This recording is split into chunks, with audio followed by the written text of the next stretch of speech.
just said, he feels good about a top 8 on that O-line.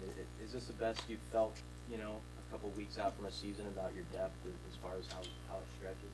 I mean, as an offensive line coach, you're always, preparing for the worst, right? So, but I think going into a training camp, the whole overall unit has been the best since we've been here. And, I was talking to Coach Cooley, my assistant, the other day, and, we haven't seen too many units that we've been around that's been this deep from, the top group to the last guy on the roster. So, we're excited to be able to, go to work with them every day and just keep focusing on improving and, just playing to our standard.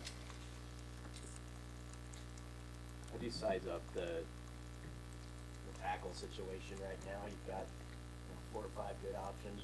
Where does it stand in your mind? It's still wide open. Guys are battling. We got a lot of guys with really good experience. Um, you know, Gunner shows up, Turner's back, Teddy's back. You got Tyler Kanak over there, right?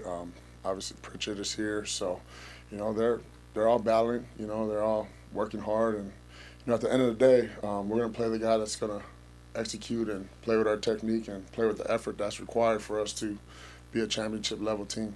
Wide open. When do you want to have it decided? Probably game day. One of the things that Dylan has been working on with the offensive line's protections, how have you seen that for your show? Oh, it's awesome. He's a very cerebral kid. Obviously growing up with a dad as a center, that was what he was taught growing up, and then just the communication between him and the offensive lineman and the comfort level that they have on and off the field has really grown. For him being in year 2, and so it's really a constant work in progress, right? But in the protection world, we want to get it right, and we want to make sure that we take care of our running backs as well and allow them to get out on routes too. So we try to get that thing right. So.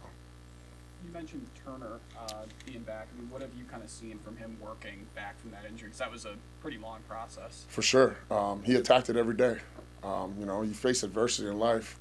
You can do one or two things. You can fight, right? Or you can act like I'm not going to say the word, right? But, you just keep, and he attacked it every day. For him to be back this soon is a credit to him and his mentality and how he approaches everything, right? So, really excited. He still looks like Turner, Corkran, right? Like how he's looked in the past. So, just getting him back in shape and getting the rhythm back and all that stuff. So. Matt, when we talked to him last weekend, said that if it shakes out that Elijah and Gunner are the top 2 tackles, that you guys would have no problem moving Gunner over to the right side. How much is he practicing both sides tackle during camp, or is he just mainly doing the left tackle stuff? We rotate guys all the time. Not only Gunner, we work a lot of guys in different spots. Not only, for this season, but when you get to the NFL, and if you're a guy that gets there, you're gonna have to learn how to be versatile and play on both sides. So, we work a lot of guys on both sides. We work, different guys at guard and center. So, and because in the past, you never know what's gonna happen.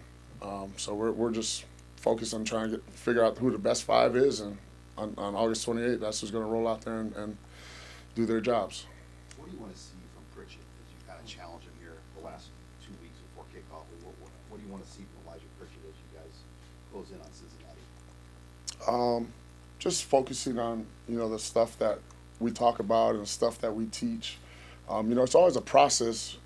This is year 4 for some of those guys in that room, right? It's a process, learning new techniques, and new system, different offense, right? Different calls. So just continuing to attack the process, right? Continue building the discipline that's needed to be a consistent offensive lineman for 60-plus minutes. Donovan, when we talked to you in the spring, you brought up watering the bamboo a lot. Can you explain a little bit more on what that means to you and how it applies to your room? The whole thing about the bamboo, right? You talk about watering the bamboo, right? You water it every day. It takes about 3 years for it to hit the surface, right? But under the surface is building that foundation, and the roots are stretching out, right? And after your 3rd year, that thing shoots up about 60 feet in 2 weeks or something like that. So, it's for everybody, right? Not just the older guys, the younger guys. I think that's, and we're taking, along with that, we're taking that white belt mentality, whereas even though you might be a black belt in something, right, a martial arts kind of term, right, you always take, like, you go back to, like, you're a beginner and keep focusing on the process. And, it's all repetition, repetition, right? You think about Navy SEALs, right? They go to war and, they're fighting for their lives. They're fighting for our lives, right? And, it takes repetition for them to be in that chaos and just focus on their training. And so same thing for us, right? We're not getting shot at and those things, but right, it's the repetitions that you put in, and then when you go out to play against a defense in practice or different teams, right, you just fall back to your training, and that's what we're focused on. How much does it help to have those older guys like Rocco, who they didn't play right away when they started college football either, and do they help the younger guys with that to see their progress even though they're not, at the top yet? Absolutely. One thing, with this unit now, the standard's it's been a long time coming.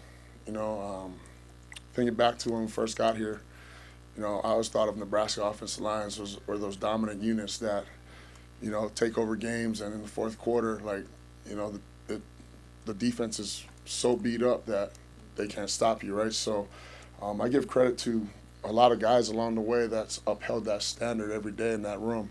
From the first day we got here, I think of guys like Trent Hickson, Ethan Piper, Joey Mancino.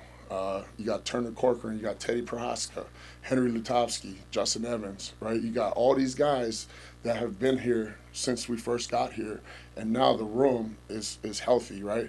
You see guys like Rocco in meetings turning around to Gibby and like, hey, and Gibby's on the film, right? You see Justin taking Jake and Sam under his wing, and kind of they all work together, right? It's just a special unit. It's a special room to be a part of because it's truly player-led, right? And our jobs as coaches is just to make sure the standard is a standard, and we just keep that thing going. I know Turner's been at left tackle for you mostly, but he can play anywhere. Where does he get the bulk of his reps now that he's back?